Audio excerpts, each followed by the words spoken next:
PSG, Kylian Mbappé veut faire très mal au Real Madrid. Kylian Mbappé sous les couleurs du PSG. Alors que le PSG pourrait défier le Real Madrid en Ligue des Champions, Kylian Mbappé a bien l'intention de briller contre son futur club. Et si on assistait à une finale Real Madrid-PSG en Ligue des Champions? C'est tout à fait possible, alors que les Merengues devront tout de même venir à bout du Bayern Munich, pendant que les Parisiens devront en faire de même face au Borussia Dortmund. Mais les deux sont favoris de leur double confrontation, et des retrouvailles en finale sont donc fort probables. Ce qui impliquerait, vous l'aurez deviné, un choc entre l'actuel club de Kylian Mbappé et celui qui le rejoindra dans quelques semaines.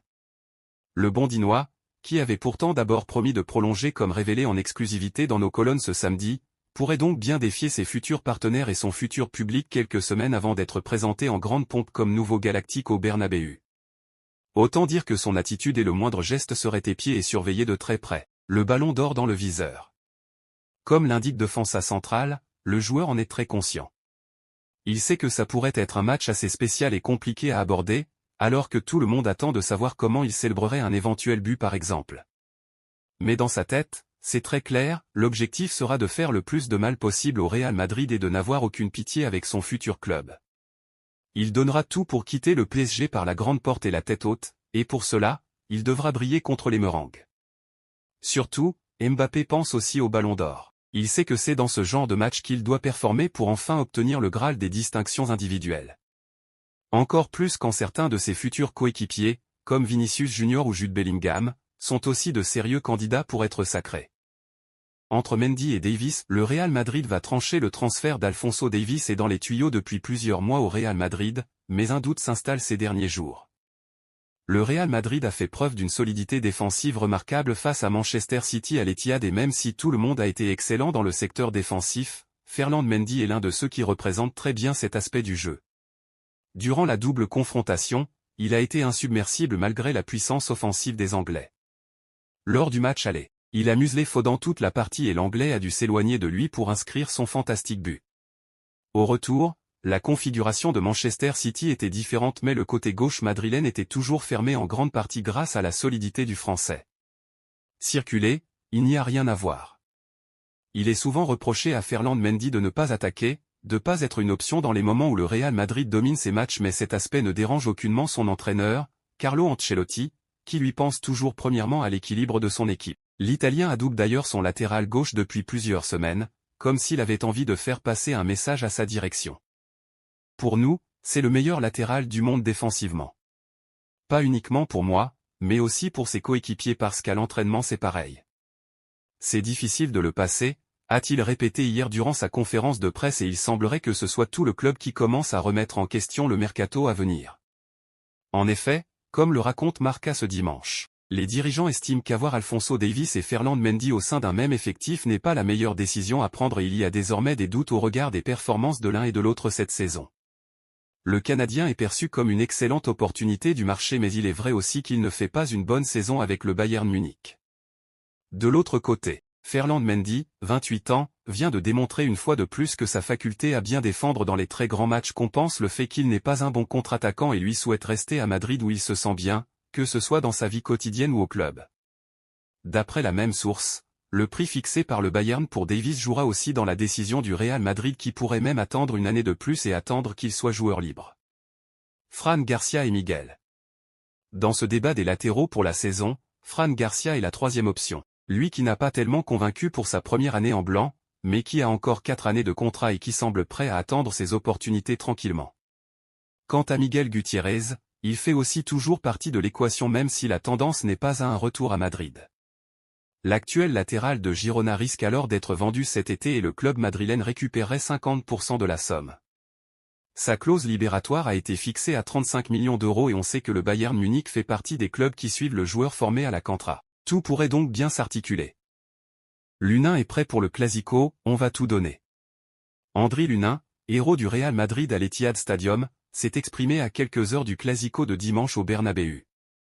Le gardien madrilène est conscient que si son équipe bat le Barça, elle aura pratiquement le titre de champion d'Espagne en poche. C'est clair que le Clasico est un match très important. Il est clair pour nous tous qu'en gagnant ce dimanche, nous pourrions presque décrocher le titre de champion. Nous nous sommes préparés de la meilleure façon possible pour prendre 3 points qui sont très importants, a déclaré l'Ukrainien auprès de TVE. Malgré l'énorme usure de mercredi dernier contre Manchester City, après un duel intense qui a nécessité des prolongations et des tirs au but, le gardien a assuré que dans un match entre le Real Madrid et Barcelone, on oublie tout ce qui s'est passé avant et tout le monde se concentre. L'Unin affirme que le Real Madrid se donnera à fond, malgré l'accumulation des matchs dans cette phase décisive de la saison. C'est vrai que la dernière ligne droite de la saison est très exigeante. L'équipe a joué 120 minutes à Manchester. C'était bien de souffrir et de surmonter les difficultés. Maintenant, nous recevons le Barça à la maison, avec notre public et nous n'avons rien d'autre à faire que tout donner pour gagner, a-t-il souligné. L'Unin, qui a joué un rôle décisif dans la qualification de son équipe pour les demi-finales de la Ligue des Champions, ne s'est pas enflammé pour l'élimination de City, car il exprime rarement ses émotions. Je suis quelqu'un de discret et de plutôt timide, mais j'ai ressenti une joie immense en moi. J'ai déjà dit après le match que j'étais la personne la plus heureuse du monde, a-t-il rappelé. En ce qui concerne sa continuité au sein du club, où il lui reste une année de contrat, l'Unin a laissé entendre qu'il comptait renouveler son contrat. Le Real Madrid est un rêve depuis que je suis enfant. Le FC Barcelone tient enfin son prochain entraîneur. Les joueurs du Barça célèbrent un but au Parc des Princes avec Mbappé en premier plan. En quête d'un remplaçant pour Xavi Hernandez, le club catalan aurait enfin pris sa décision finale. C'est le dossier qui passionne la Catalogne en ce moment. S'il avait un peu été mis en stand-by pendant cette double confrontation avec le PSG, dont l'issue aura été favorable aux Parisiens, le feuilleton du prochain coach blaugrana est de retour. Ces derniers jours, la presse catalane avait d'ailleurs été assez affirmative sur un point, il n'y avait que 2 candidats encore en course. Qui était-il? Eh bien Xavi Hernandez, curieusement favori à sa propre succession. Et pour cause, la direction du FC Barcelone insistait depuis des semaines pour faire changer d'avis l'ancien milieu de terrain, qui avait pourtant confirmé son départ publiquement. L'absence d'autres candidats intéressants et le bon travail de Xavi avec les jeunes de la Masia étaient les principaux arguments pour tenter de le convaincre de rester. Le côté financier était aussi important, puisque les Catalans n'ont pas les moyens d'offrir un salaire démesuré à leur futur entraîneur. Le FC Barcelone en plein casse-tête avec Mikayil Faye. Le choix est fait.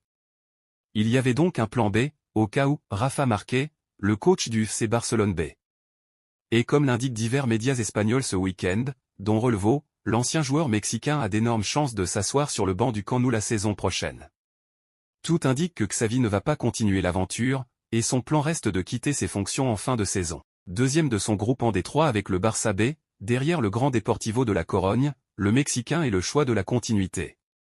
D'un point de vue sportif, il connaît parfaitement la maison et la Masia, comme financier, il est considéré comme la meilleure option.